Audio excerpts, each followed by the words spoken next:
of enkele afkondigings. Ons projekte onder die erediens in die Blousakkie vir die Toesoufonds. Die Toesoufonds is 'n projekte wat spesiaal deur kerke afgedra word om predikante wat afgetree het uit ons Beta-kerke dan ook finansiëel te ondersteun met hulle emeritaat. Toesou wat help of hulp beteken. En dan die rooi sakkie by die deur is vir emeritaatsversorging.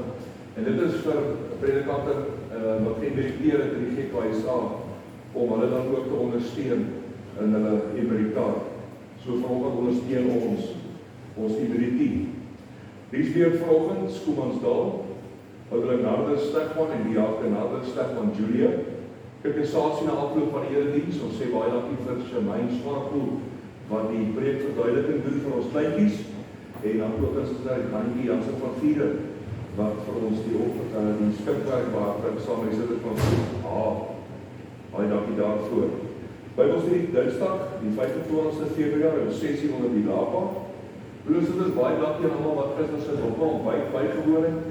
Daar was oor die 150 etes bedien en ons is baie dankbaar vir die mooi opkoms en vir almal se samewerking en donasies en hulp. Dit was baie aangenaam. Dan vir al ons kinders, ouers asseblief, eerskomende Vrydag prediking, het ons as dit nie te hard reën nie, het ons waterkaskanaries in die pastorietuin. Daar is ons seile en glybane en wat lemoen en roomys en alles wat lekker is. Bring net jou eie swemklere en 'n handdoek en dan voor Woensdag 12:00 laat weet my net asseblief, want ons wil graag vir die kinders borsbroodjies voorberei as die getalle het. Vrydag 28 Februarie vanaf 14:30 dis 2:30. Ons wil graag gelukse in die volgende lidmate wat verjaar die komende week. Vandag verjaar broeder Tinus van der Walt. Maandag sê ons geluk aan Leandrie Foster. Dinsdag verjaar Elma Fourie. Donderdag Henk de Swart. Vrydag JC Pretorius. JC het gevra voor die diens dat al die susters net moet kennis neem waar hy is en hoe hy lyk, want hy sal graag geluk wil wens word na die diens.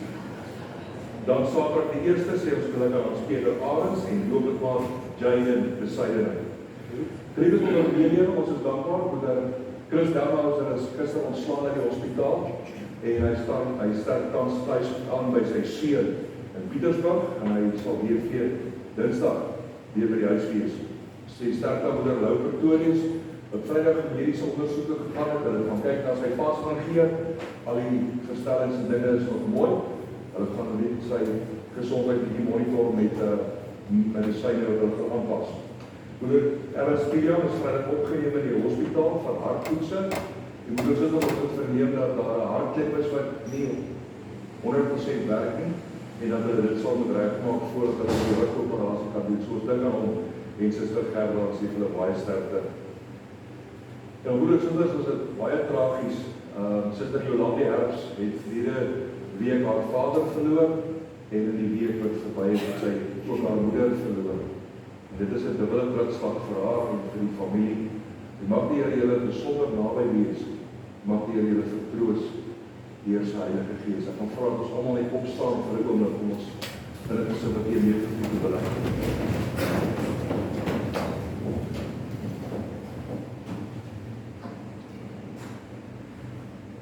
By U is die fontein van die lewe en in U lig sien ons die lig. Op die woorde van ons mond en die oortuiging van ons hart U welbehaaglik wees, want U, o Here, is ons rots en ons sterke verlossing. Amen. Geliefde gemeente, genade, barmhartigheid, liefde, vrede word ryklik geskenk van God ons Vader in ons Here Jesus Christus deur die kragvolle inwerking van die Heilige Gees. Amen.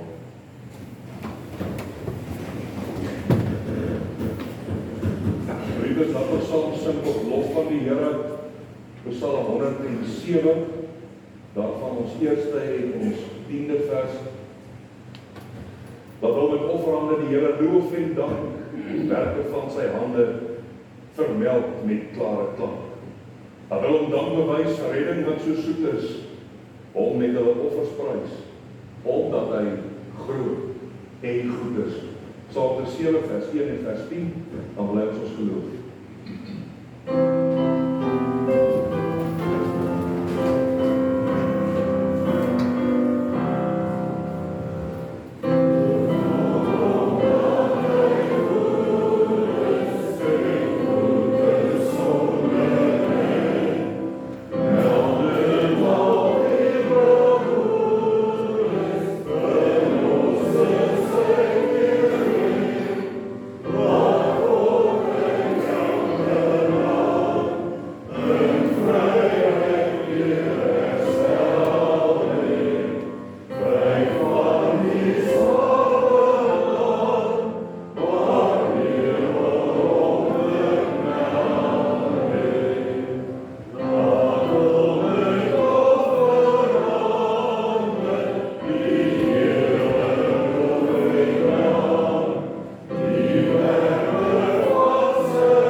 sy eniggebore seun, ons Here, wat ontvang is van die Heilige Gees, gebore is uit die maagd Maria, wat gelei onder Pontius Pilatus gekruisig is, gesterf het en begrawe is, wat al die angste van die hel tot die dood toe gelei het, wat op die derde dag opgestaan het uit die dood, opgevaar het na die hemel, en gaan sit het aan die regterhand van God die almagtige Vader, van waar hy sal kom om te oordeel die lewendes en die dooies.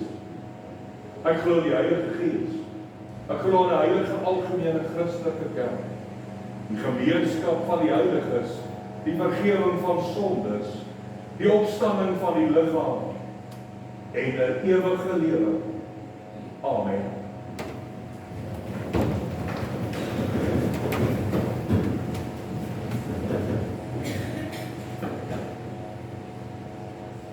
Ek was verlore in my sonde en van die goeie weg vervreem.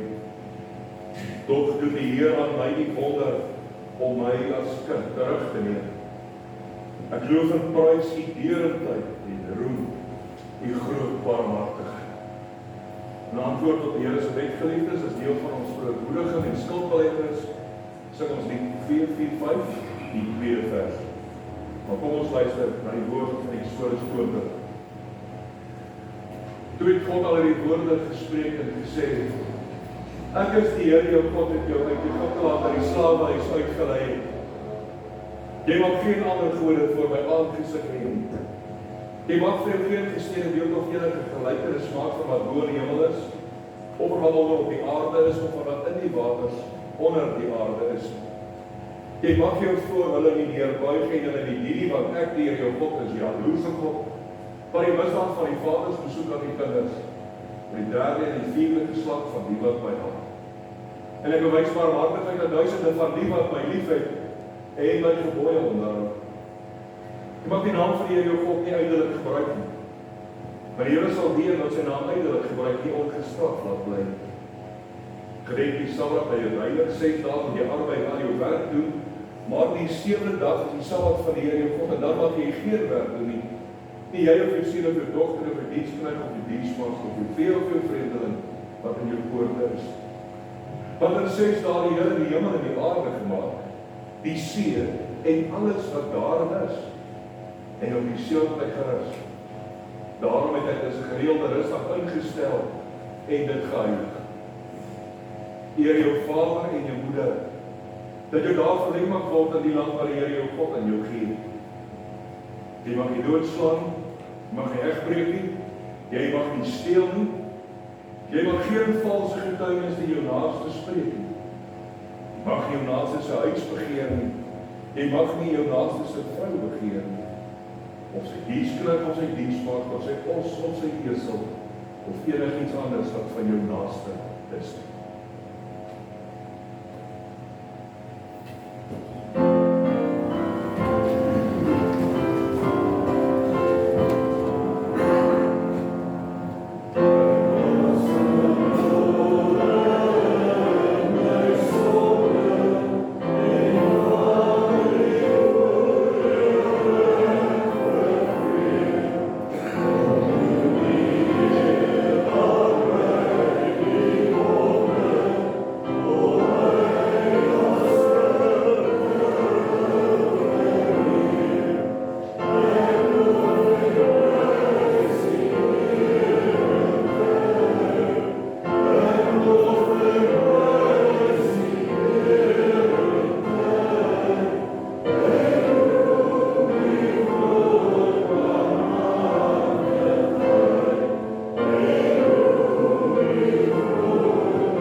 Ons Vader wat in die hemel is, Here ons God, saam met die hele skepping juig en jubel ons met 'n blye hart,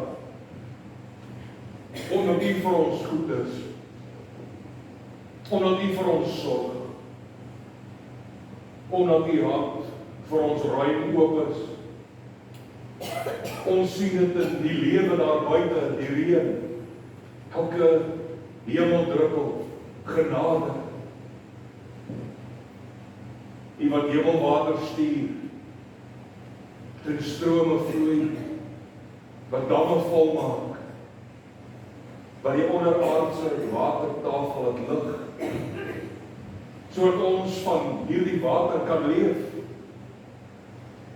Daar is niks wat daarby haal nie, o Here. Want ons sien dit in die plante, hoe hulle reageer, en dat nuwe groei is. Ons is so dankbaar dat ons mag uitsien na 'n seisoen van seën.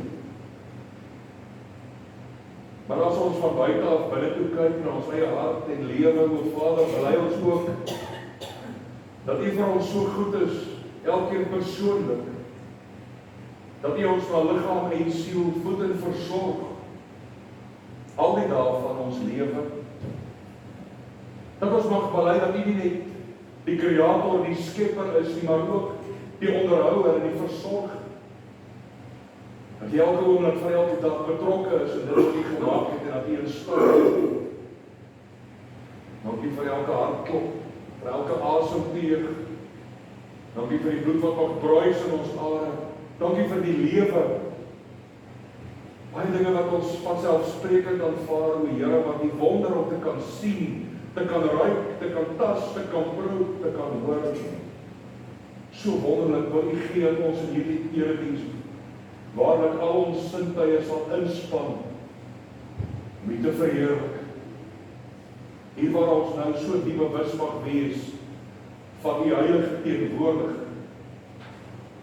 En dankie dat dit vir ons 'n vreugde is om Sondag na Sondag, op die eerste dag van die week, ons afspraak, ons ontmoeting met U na te kom en ook met U gemeente. Ongelukkig is daar so baie mense, o Here, U weet dit, en dit maak die hart seer wat sê, ons het die kerk nie nodig nie. Ons het nie nodig om kerk te gaan, ons het nie nodig om 'n bydrae te lewer nie. Ons kan sommer iewers op die veld, voor die televisie, en erediens wees. So ontbeer hulle week na week die ware gemeenskap van die gelowiges. Dit is toch deel van ons belydenis, o Vader, dat ons deel is van die liggaam, deel is van die bruid van ons Here. En wil gee dat ons mekaar sal aanmoedig om te kom, ons kinders en ons familie. Want dit is hier waar U ons sien, dit is hier waar ons U woord mag hoor. Dit is hier waar ons saam tot U mag bid en ons harte mag verenig. Dankie vir die wet. Dankie dat ons lewe daarvoor ons kan inrig, nie in eie krag en wil, maar omdat die Heilige Gees ons lei. Vorm ons, o Here, maak ons tot U wil. Ons verblyding van ons Here Jesus. Dankie dat vanoggend se erediens sal strek tot eer en verheerliking van die naam hier in hierdie kerkgebou, maar dat dit ook uitkring tot die lengte en breedte van ons land oor die hele wêreld. Halleluja, loof die Here, want hy is goed en aan sy goedheid is daar geen einde nie. Seën ons in ons saam wees, o Vader. Neem weg wat skeiding maak tussen U en ons. Versoen ons sonde. En Jesus bid ons dit. Amen.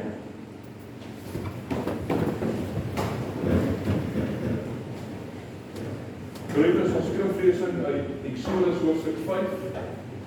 In besonder, ek gaan ook verwys na ander hoofstukke.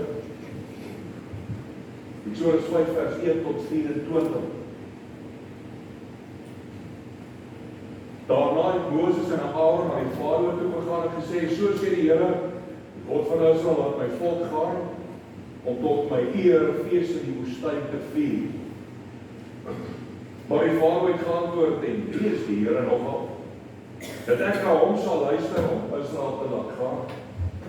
Ek ken die Here nie, en ek sal Israel nie laat gaan. Hulle sê toe, die God van die Hebreërs het hom aan ons openbaar. Laat ons asseblief 3 dagreise die woestyn intrek om 'n offer vir ons God te bring. Anders tref hy ons dalk met die pes of die swaard. Maar die koning van Egipte het vir hulle gesê, Moses en Aaron, waarom die volk van hulle werk af weg. Gaan terug na julle werk toe. Julle mense is al reeds te veel. Nou wil jy ook hulle nog laat ophou werk.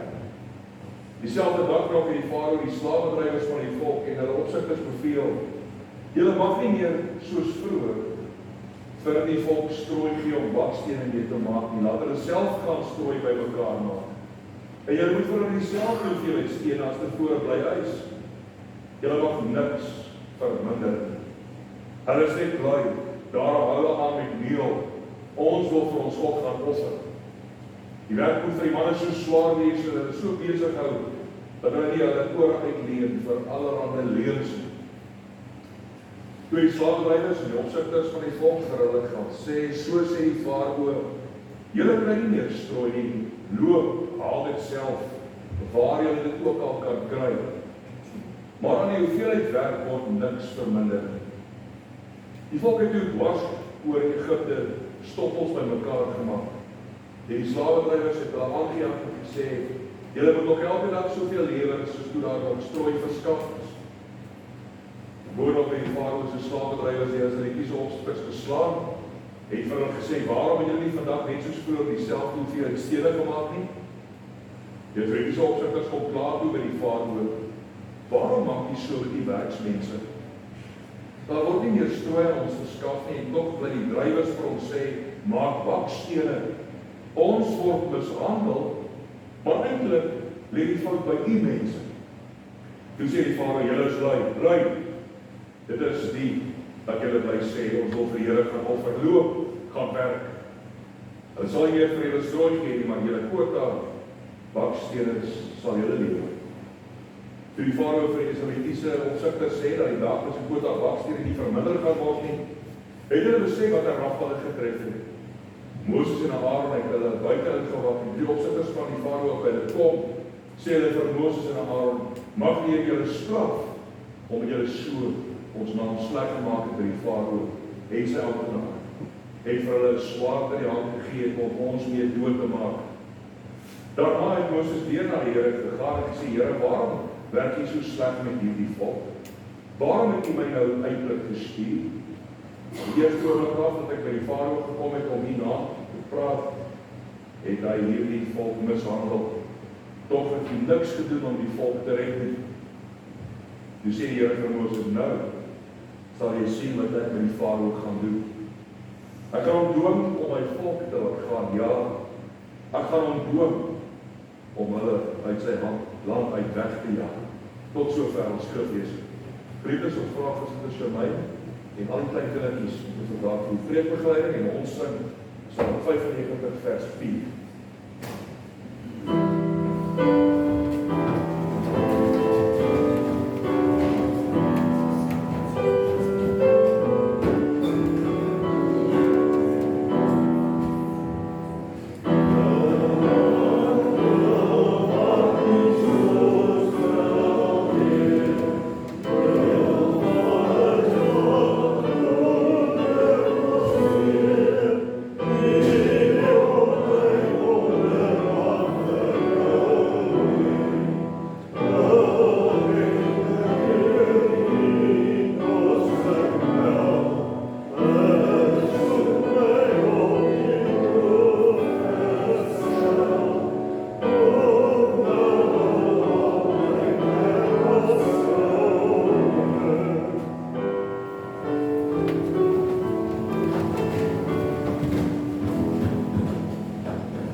Toe sê die Here vir Moses: nou sal jy sien wat ek met die farao gaan doen.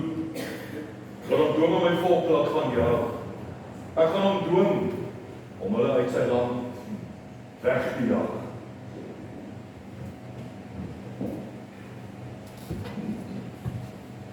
Geliefdes, ons Here Jesus Christus, is baie interessant. Want in Eksodus hoofstuk 5 en verder ons 10 keer lees dat die Here die farao se hart verhard het, hard gemaak het, versteen het. En 4 keer lees ons dat die farao sy eie hart teenoor die Here verhard het. Ek voorbeeld Eksodus 7 vers 3. Maar ek sal die farao hardkoppig maak, sodat ek baie tekens en wonders in Egipte kan doen. Eksodus 7 vers 22 voorbeeld van waar die farao sy eie hart verander. Maar die Egiptiese towenaars het dieselfde gedoen met hulle towerkunste, sodat farao se hart verhard is. En het al nie geluister nie, soos die Here gespreek het. Dis die geregtigheid van die Here uiteindelik kom om deur wondertekens en 10 plaae sy mag te demonstreer om die farao te oortuig dat hy God almagtig is en ook sy volk wat hom toe nog nie geken het nie te bewys dat hy die Here is wat volmaakte beheer het oor die skepping en die natuur en alle mag en krag aan hom behoort. Het hy sy 10 wonders en plaae die Egipte gestraf vir die 400 plus jaar wat die volk swaar gelei is en onderdruk is. Ons lees van die onderrig dat nadat Moses en Aaron op bevel van die Here gaan pleit het vir die volk en gevra het asseblief koning, laat die volk tog toe om 3 dae reis ver die woestyn te gaan om vir die Here te offer. Dan lees ons dat hy opstandig geword het en verset teen die Here en gesê nee. Hulle gaan nêrens heen. Die 2 tot 3 miljoen slawe sal stene maak. En die gemeenheid, daar is aan hulle strooi verskaf, wat hulle met klei gemeng het om stene te maak. Van nou af sal hulle self die strooi gaan haal. En die groter span sal ek steeds dieselfde hoeveelheid stene elke dag van hulle eis. Julle is lui gaan werk. En so sien ons geliefdes dat die volk dan ook teenoor Moses en Aaron in opstand kom as gevolg van hierdie onreg, dat hulle voel dat dit reeds hulle toedoen is, dat hulle so swaar onderdruk is. Maar die Here daardie 10 plaae wat begin, en nou sien ons dat die Egiptiese towenaars met hulp van demoniese magte die eerste 2 wondertekens of plaae kom nadoods, water en bloed en die paras. Maar net die eerste 2, die res, daartoe was hulle nie in staat, kon hulle nie doen nie. En nou lees ons van die farao, maar die Egiptiese towenaars het met hulle towerkunste dieselfde gedoen, sodat die farao hardkoppig, hardhartig gebly het. Hy het nie aan Moses hulle sy versoek gehoor gegee, soos die Here vooraf gesê het. En na die tweede plaag in Moses 8 vers 15 lees ons, maar toe die farao sien dat daar verligting gekom het, het hy hom weer onversetlik, hardhartig gehou. Hy het nie aan Moses hulle sy versoek gehoor gegee, soos wat die Here vooraf gesê het. Dis soos 'n refrein, soos die Here vooraf gesê het. Die Here gesê het van gebeur en nou gebeur. En nou is die vraag, as ons 10 keer lees, God het die farao se hart hard gemaak en 4 keer hy sy eie hart verander. Hoe werk dit? Vir wie se leer moet ons dit soek? Hierdie opstap in hulle wêreld. Is dit die Here wat sy hart gemaak het, of het farao sy eie hart gemaak? Op beide vrae sê ons ja. Die Here het deur sy Gees hierdie versetting gebring. En omdat farao reeds 'n harde hart van nature gehad het. Dit was sy aard. Hy sê dit self, ek weet nie wie jou God is nie, ek ken hom nie, ek het met hom niks te doen nie, en ek wil vir hom niks weet. En omdat die farao se hart reeds geneig daartoe was om hard te wees, gebruik God daardie hart in sy heilige raad en die uitvoering van sy plan. Farao se hart was hard teenoor God en daarom gee God hom aan homself oor. En die Here kan bedoel dat ons presies vandag dit doen. En hy doen dit met mense en ons sien hoe dit gebeur. Wil ek hier gedeelte lees van my dadelik na die Nuwe Testament, in besonder 'n hoofstuk, 'n donker hoofstuk soos Romeine 1, waar die apostel Paulus vir ons 'n goeie beskrywing, 'n raakbeskrywing gee van die mense se gesindheid in daardie tyd.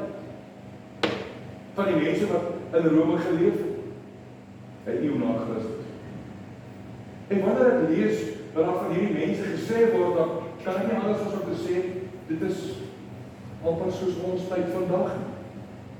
Dit is 'n raakbeskrywing van dit wat ek en jy beleef, op dag tot dag basis.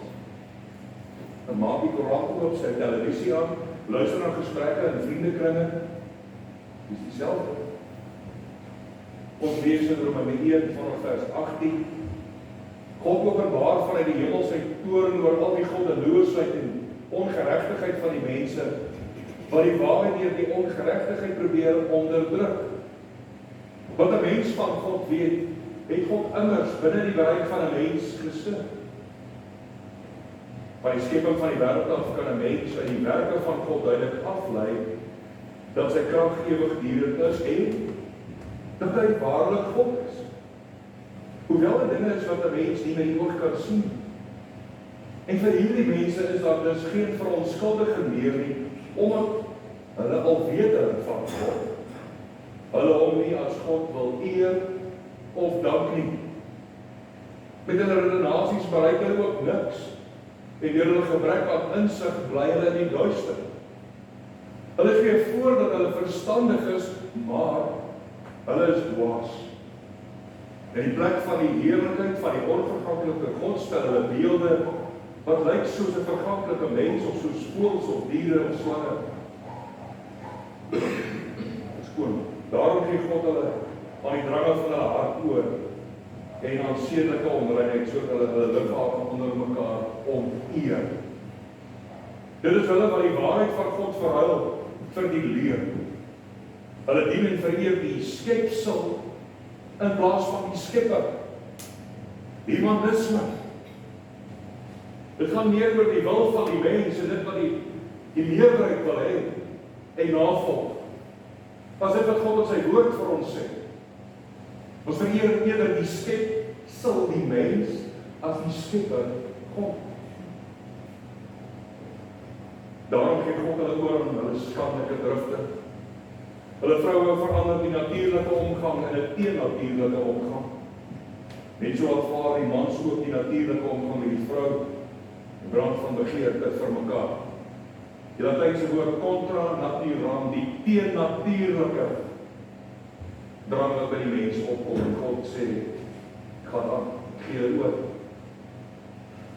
Mans pleeg skandelikhede met mans en bring oor hulself die verdiende straf vir hulle perversiteit. En omdat hulle dit van geen belang ag om God te ken nie, gee hy hulle oor aan hulle verdraaide opvattings sodat hulle doen wat onbetaamlik is. Hulle is een en al ongeregtigheid, slegheid, hebsug en gemeenheid. Hulle is vol jaloesie, moord, twis, bedrog en kwaadwilligheid. Hulle is skudder, hulle praat kwaad, hulle haat God, hulle is hooghartig, aanmatigend, verwaand. Hulle is mense wat kwaad uitdink, ongehoorsaam aan hulle ouers. Hulle is onverstandig, onbetroubaar, liefdeloos, hardvochtig. Hulle is mense wat die verordening van God ken. En dat die wat sulke dinge in die dood verdien tog, doen hulle nie net self hierdie dinge nie, maar vind hulle dit goed as ander dit doen.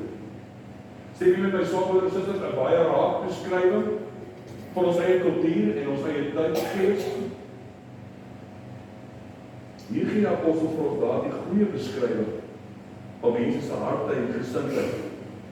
En 3 keer lees ons en God het hulle oorgegee. Dit is wat julle wil hê. Dit is wat julle wil glo, dit is wat julle wil doen. Gee oor, kry julle. Geliefdes, die mens gee meer om vir die skepping as vir die skepper. Kyk maar in ons wêreld.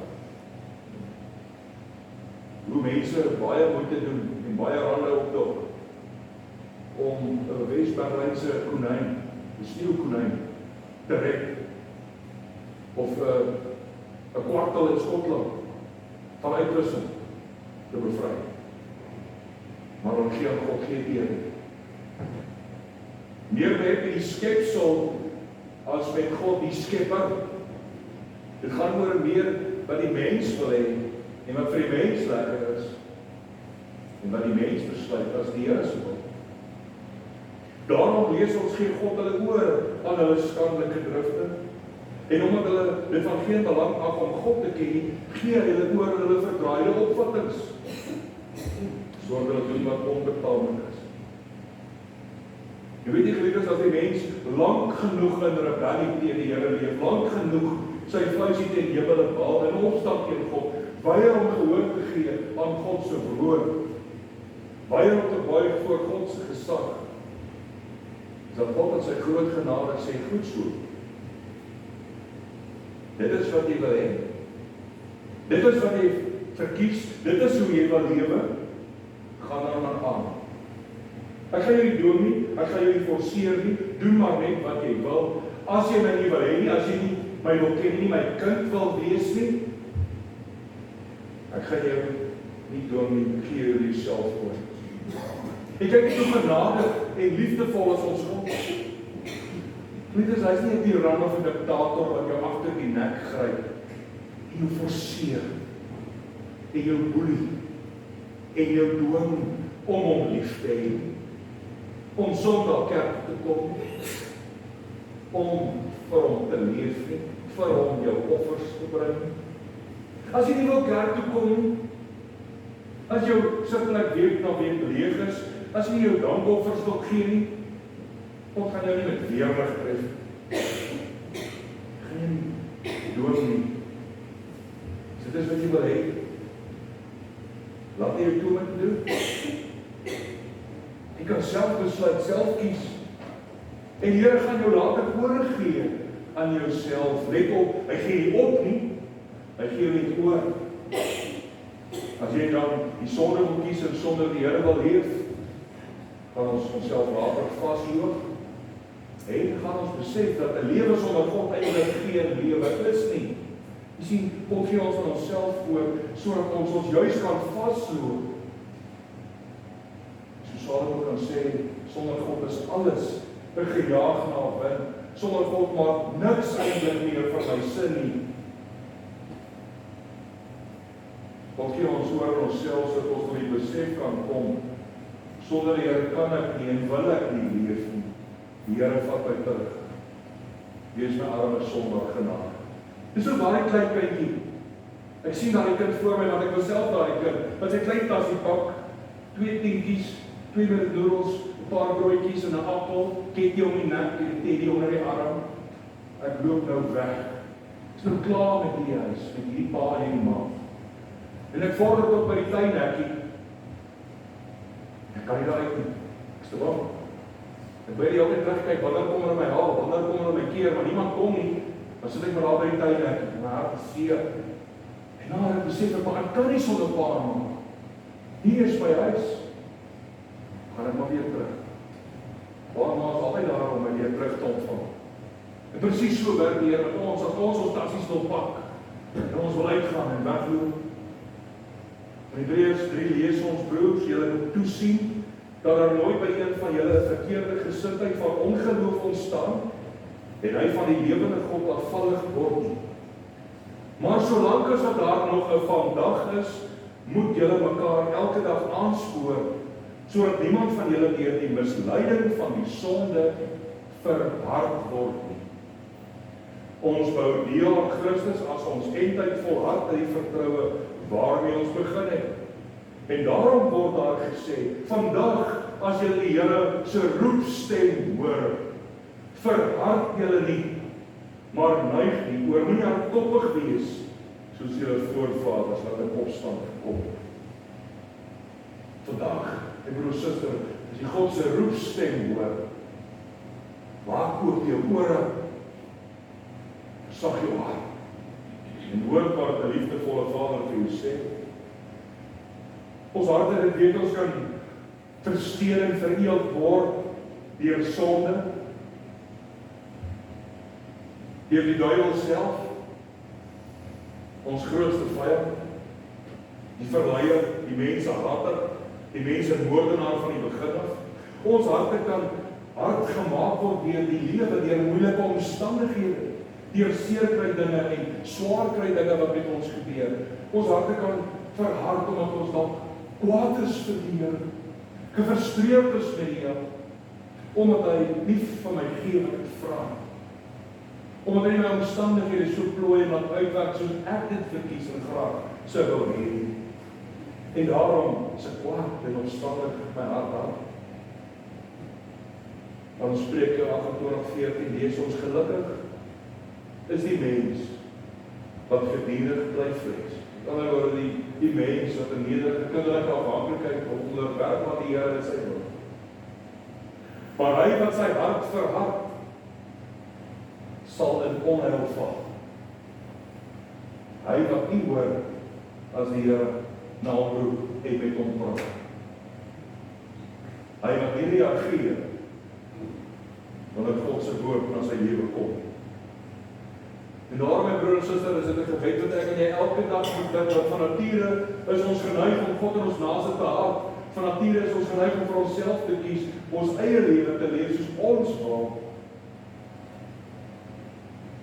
Here, maak my hart sag. Verwarwe my hart deur die Heilige Gees. Maak my hart so sagte klei dat geplooi gevorm word onder die Vaderhand. Want U is die pottebakker en ek is die klei. Maak, Here, my hart sag. En as my hart is, breek hom. Breek hom deur omstandighede. Breek hom deur beproewing. Breek hom deur pyn en lyding. Dan is vir my beter om Here 'n gebreekte hart te hê as 'n harde hart. Dink aan Dawid, na sy sonde met Batsheba. 'n Man wat op sy paleis dak staan, 'n vrou sien haar begeer, haar na hom toe laat kom, met haar omgang en haar swanger maak, en die probleem probeer toesmeek deur haar man te vermoor. Vir 'n jaar lank het hy sy hart gemaak, het hy nie met God gepraat nie, het hy sy sonde weggesteek. Maar sê hy van ons om Psalm 32, was dit 'n verskriklike tyd, want sy harde hart het gemaak dat sy hele liggaam trek uitgeteer, en kon elke been tel. Daar was geen vreugde meer. Dis die Here genade van Nathan, die profeet. Moet al uitgestrek van vir hom sê, jy is die man. Dawid, dit is jy wat rondloop met 'n harde hart. En so het God sy hart gebreek. Skryf in Psalm 51. Jy kan dit gerus later by die huis gaan lees, maar geliefdes, vers 19, so kosbaar. Hoor Dawid se belydenis, teenoor 'n harde, versteende hart, moedswillig en opstandig, sê hy, die offers van God is 'n gebroke gees, 'n gebroke en 'n verslae hart, sal U, o God, nie gering mag. Kosbaar. Baie van ons geliefdes loop met 'n harde hart rond, waar vir ons moeilik is om die Here eerste te stel met ons hele krag, verstand, siel, hart te dien en liefde. En ook ons naaste. Maar die Here ons daartoe help. Om soos Dawid met 'n hart vol ootmoed en berou vir die Here te leef. Dit is waarom Dawid die man na God se hart genoem word. Mag die Here ons harte sag maak, mag ons sagte klei wees in sy hande tot sy eer, bruikbaar in sy kerk en in sy koninkryk. Ek wil praat van ons preek afsluit met hierdie baie mooi en inspirerende woorde van die 2:4-5 tot 3:8.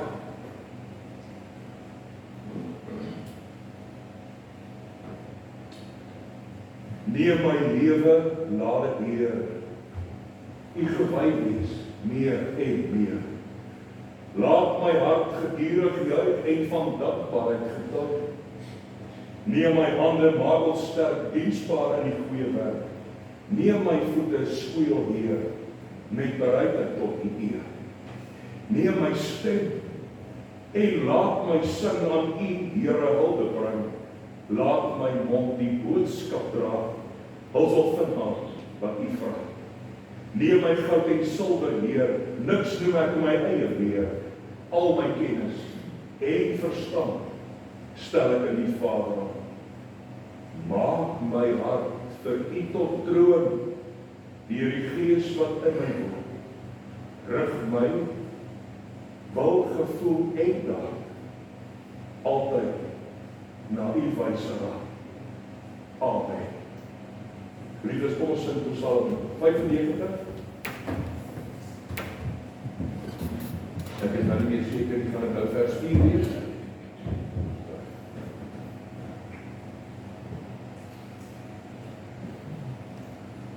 Dan 95 vers 4. Hy is ons herder, hy en ons die skape in die wei, wat uittrek onder sy beskerming. Die geliefdes hoor nou hierdie woorde. As jy vandag sy roepstem hoor, verhard jou nie, maar neig jou oor en merk op die roep van sy ontferming.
Vader wat in die hemel is, ons loof en dankie vir die woord wat so bevrydend is.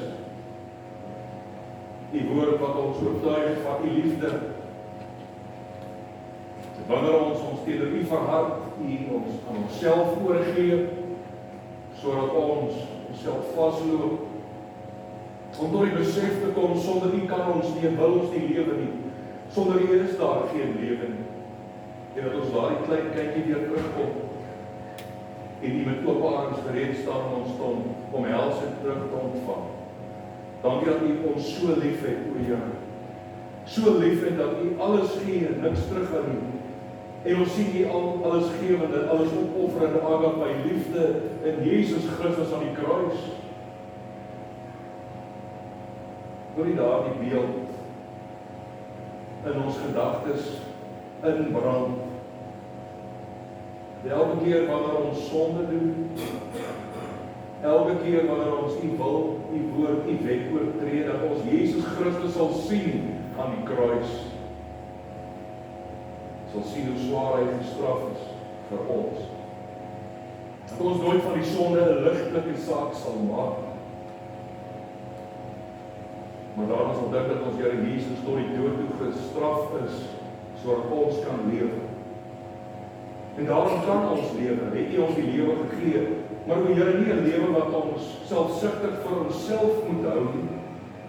Nie 'n lewe hier op aarde wat ons onsself moet geniet, onsself moet uitleef en verweeslik nie. Want U het ons die lewe gegee om U te dien. Dat ons leef tot U eer. Want niemand leef tot vir homself nie, en niemand sterf tot vir homself nie. Ons leef vir ons sterwe en ons tot eer van Christus. Daar is so baie mense wat in dwaasheid leef, net vir hulle self. Wil ons bekeer daarvan, Vader, dat ons U op die troon van ons hart die ewige plek sal gee. Maak ons harte sag, vorm ons soos klein, na U wil om U te verheerlik. Dit alles bid ons in die naam van Jesus Christus. Amen. Vriende, ons vra die Jacobs om die liefdesdienst te bring.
Geliefdes, ons sing as ons danklied, Psalm 18.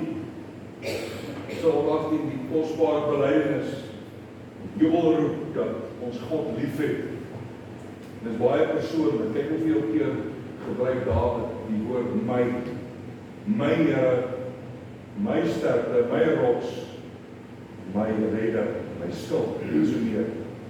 Ons loof die Here as danklied, Psalm 18 vers 1.